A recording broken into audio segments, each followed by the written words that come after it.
त्यामुळे ज्यावेळी आपण स्वामींच्या केंद्रामध्ये आरतीला येत असतो, या आरतीच्या माध्यमातून आपले सर्व प्रश्न मार्गी लागायला खरं तर सुरुवात होत असते। आणि सद्गुरू परमपूज्य मोरेदादांनी असं सांगून ठेवलेलं आहे की जो स्वामींच्या दरबारामध्ये कमीत कमी 108 आरतीला उपस्थित राहील त्याचे सर्व कौटुंबिक प्रश्न हे स्वामींच्या आरतीतून मार्गी लागते। खरं तर एवढं महत्व हे स्वामींच्या आरतीचं आहे, लक्षात घ्या। तुमच्या माहितीसाठी सांगतो, खरं तर वेळेअभावी आपल्याला काही गोष्टी सांगता येत नाहीत, परंतु तरीही तुमच्या माहितीसाठी आज आपण जी स्वामींची सेवा करतो ही सर्व सेवा तेजाच्या उपासनेमधून आज आपल्याला मिळालेली आहे। सद्गुरू परमपूज्य पिठले स्वामींची ज्यावेळी स्वामींनी निवड केली, खरं तर त्या काळामध्ये सद्गुरू परमपूज्य पिठले स्वामींचा सराफी व्यवसाय होता आणि करोडो रुपयाची उलाढाल खरं तर 200 वर्षापूर्वी त्यांची होती, लक्षात घ्या। परंतु अक्कलकोट नंतर ज्यावेळी स्वामींनी पुढचं नियोजन केलेलं होतं त्यावेळी स्वामी पिठले स्वामींच्या समोर उभे राहिले आणि पिठले स्वामींना स्वामींनी एवढंच सांगितलं की पुढच्या कार्याची काय ओळख आहे का नाही, हे किती दिवस चालायचं। त्यावेळी पिठले स्वामींनी स्वामींना सांगितलं की स्वामी आज्ञा असावी, ह्या क्षणी घरावरती तुळशी पत्र ठेवतो। बघा, आता तुळशी पत्र ठेवणं म्हणजे सर्वस्व भगवंताला अर्पण करणं। म्हणजे त्या काळी पिठले स्वामींनी स्वामींना सांगितलं सगळ्यावरती पाणी सोडतो, फक्त आपली आज्ञा असावी। बघा, आज आपली 100 रुपयाची नोट जरी भिजली तरी 4-5 वेळा तवे उलटी पलटी करतो, पण त्यावेळी पिठले स्वामींनी सगळ्यावरती पाणी सोडलं। आणि वैशिष्ट्य, भगवान श्री कृष्णांनी अर्जुनाला जे विश्वदर्शन दिलेलं होतं त्यानंतर स्वामींनी हे जे विश्वदर्शन स्वरूप आहे हे खरं तर पिठले स्वामींना हिमालयामध्ये दिलेलं होतं।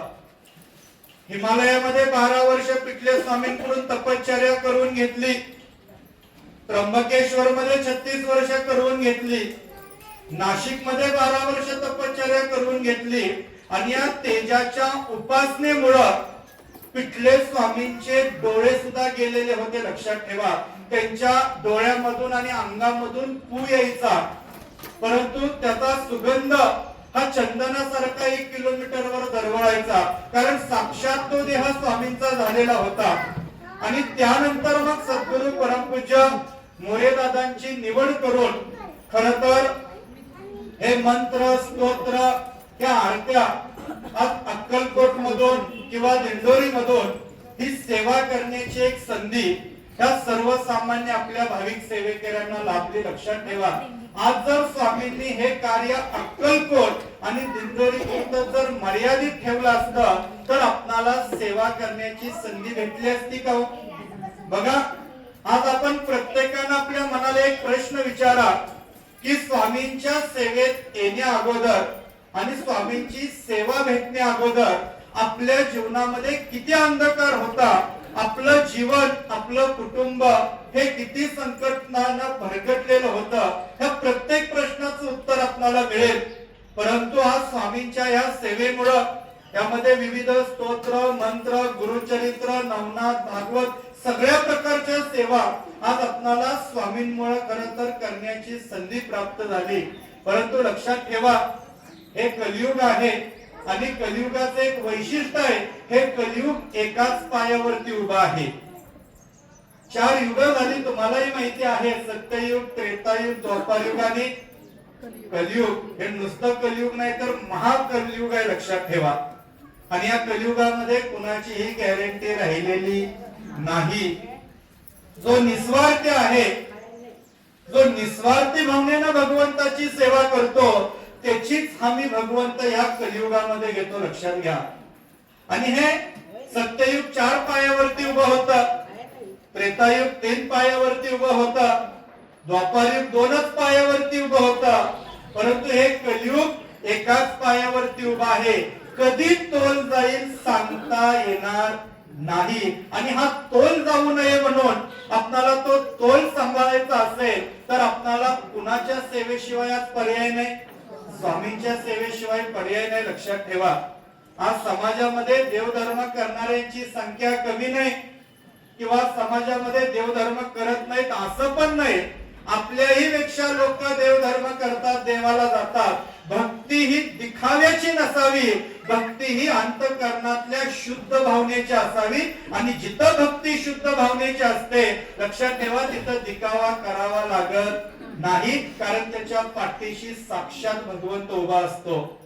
तुमच्या माहितीसाठी सांगतो, दरवेळी आपण एक उदाहरण सांगत असतो. उदाहरण म्हणण्यापेक्षा मी स्वतःच्या डोळ्यानं बघितलेली घटना लक्षात घ्या.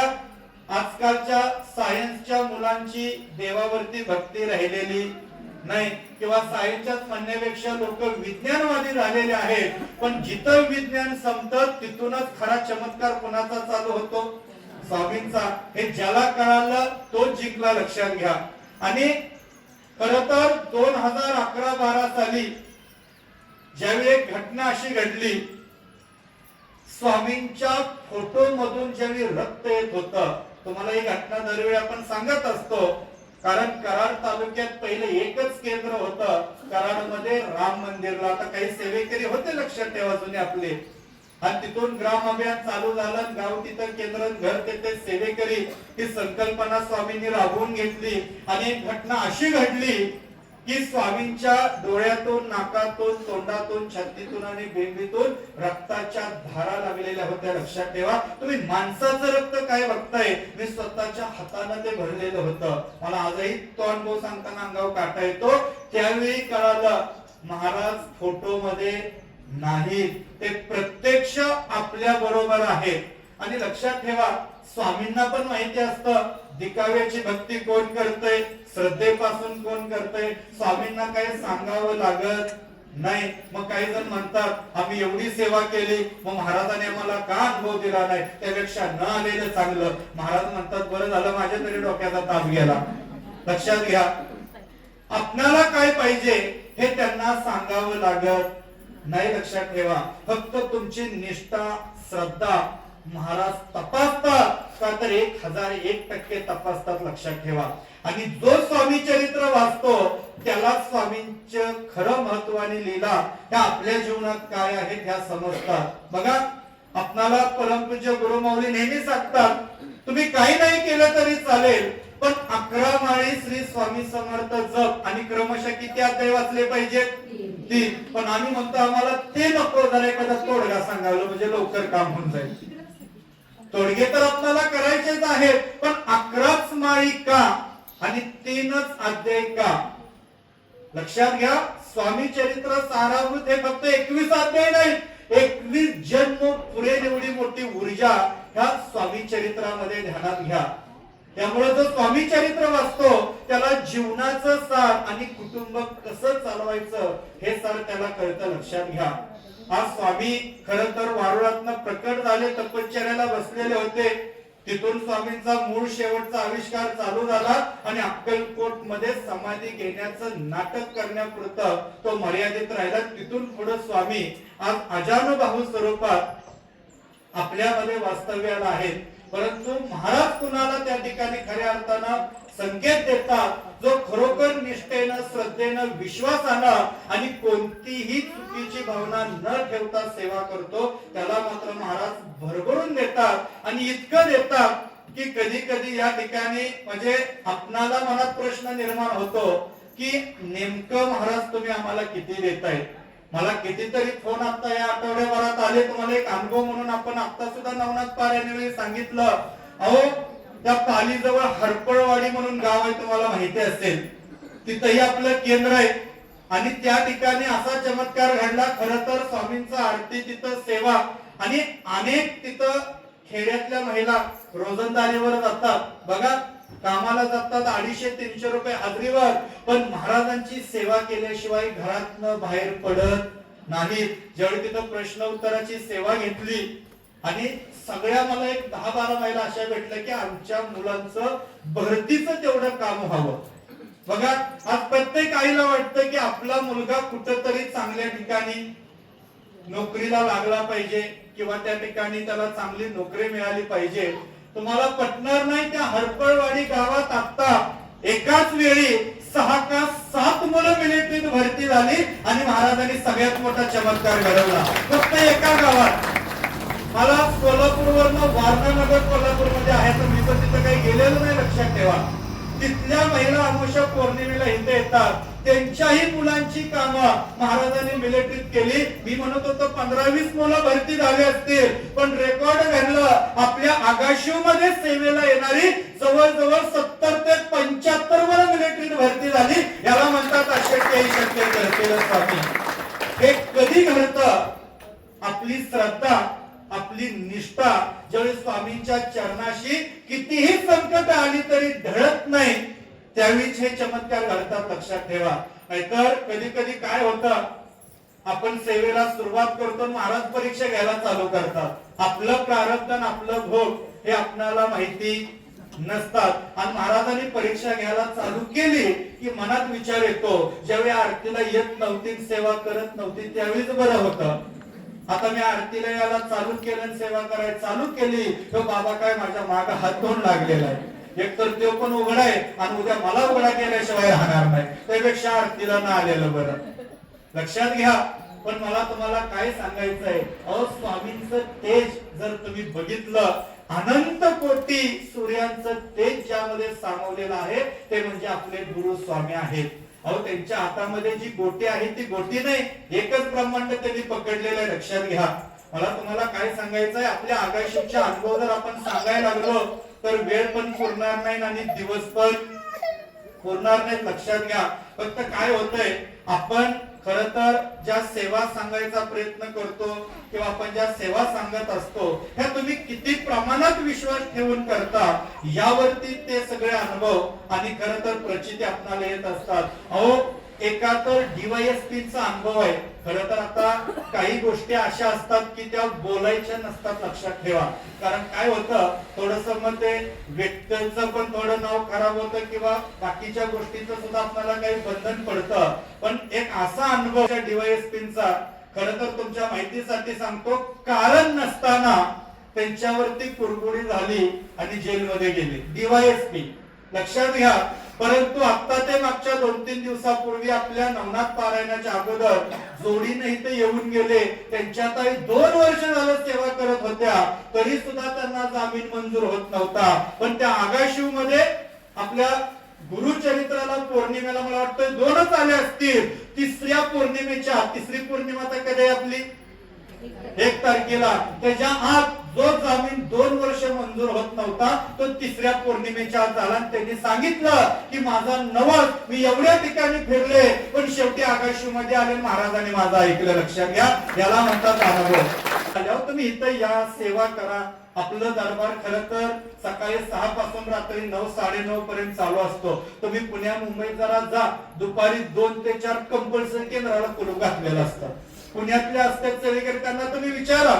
आपण इथं ज्या हवनाच्या सेवा घेतो, भैरवचंडी पारायण, तुम्हाला 500 रुपये घेतल्याशिवाय सेवेला एंट्री नाही, लक्षात घ्या. फक्त आपण काय केले, सर्वसामान्य लोकांसाठी खुलं केले, पण आपल्याच लोकांना त्याचं आता काय झालंय, महत्व राहिलं नाही, लक्षात ठेवा.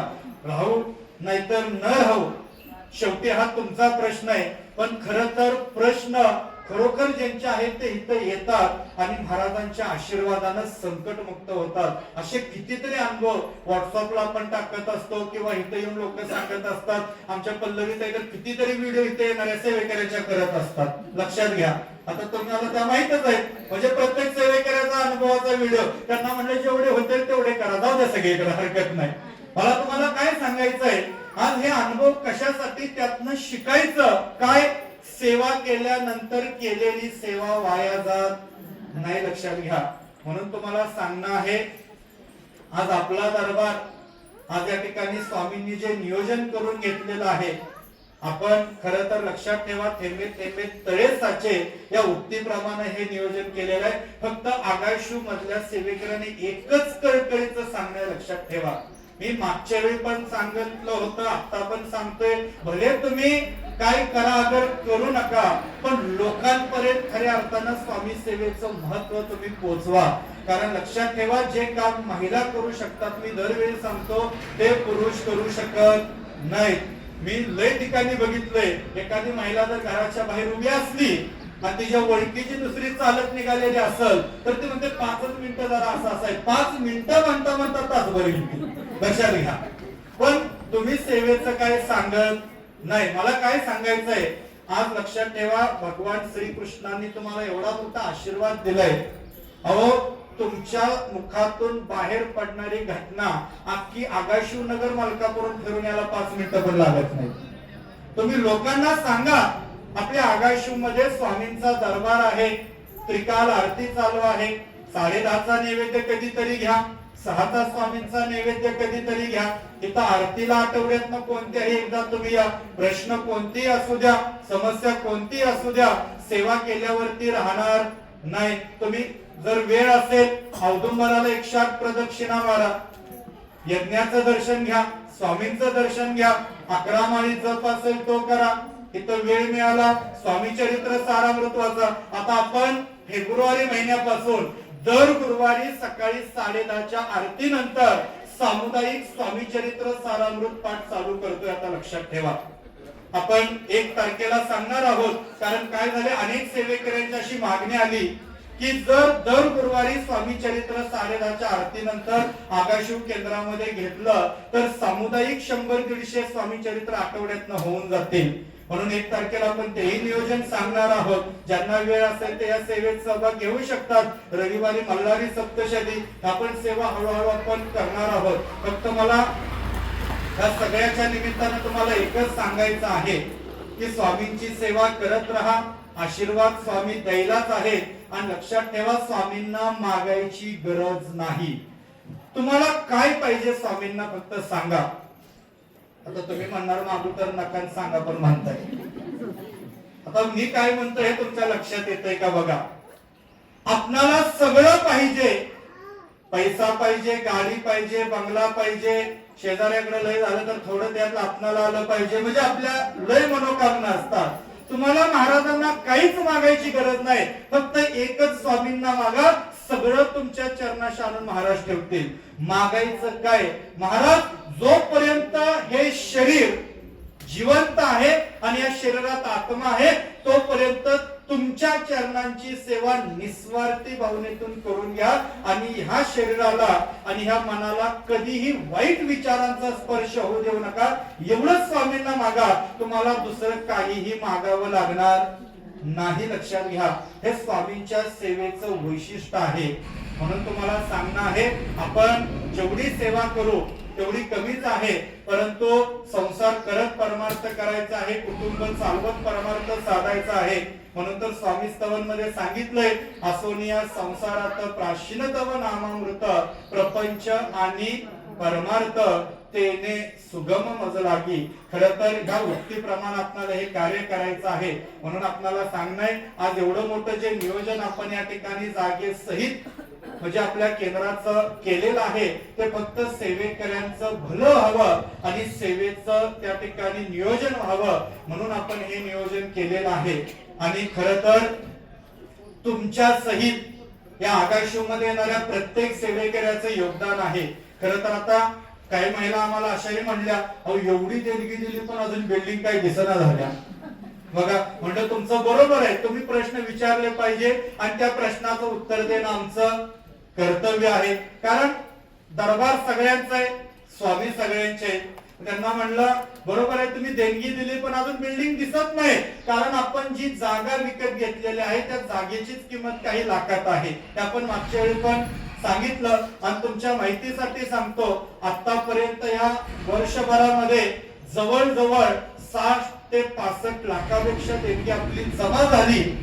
ती सगळी आपण जागेच्या व्यवहारासाठी वापरली आणि त्यातूनही हा तात्पुरता स्वरूपात दरबार आपण उभा केला. आजच्या आजी, खरं तर आता त्यांचं नाव माहित नाही, तर पौर्णिमेला येणार आहेत. काय झालं बघा, लोकांची निष्ठा आणि श्रद्धा कशी असते.